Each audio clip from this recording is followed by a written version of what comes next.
আসসালামু আলাইকুম, কি অবস্থা? সবাই কেমন আছেন? আমরা আলহামদুলিল্লাহ ভালো আছি। নতুন আরেকটি ভিডিওতে আপনাদের সবাইকে স্বাগতম।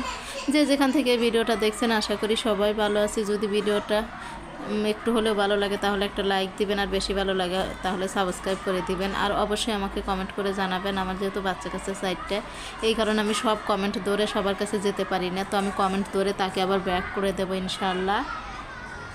তো এটা ছিল বিকেলবেলার ভিডিও। ঘর উঠান ঝাড়ু দিয়ে বিকেলবেলা মাঠে শাক উঠাইতে যাচ্ছি। শাক উঠাবো আর কিছু আলু উঠিয়ে আনে বিকেলবেলা আবার রান্না করতে হবে। আর গ্রামের প্রাকৃতিক সৌন্দর্য কিন্তু দেখলে একদম মনটা ভরে যায়।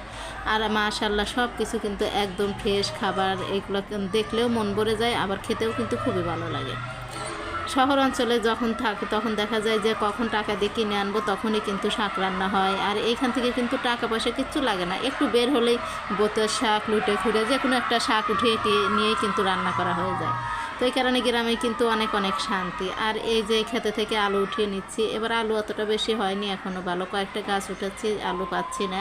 তো এই গাছটার মধ্যে কয়েকটা আলু আছে। ছোটোবেলায় কিন্তু এই খেতে থেকে আলু পুড়িয়ে খেতাম, অনেক মজা হতো। এখন তো আর সেই দিন নাই, আলু পোড়ানোই হয় না। আর এই ক্ষেতের মধ্যে আলু পোড়ানো খাওয়ার মজাটাই কিন্তু আলাদা।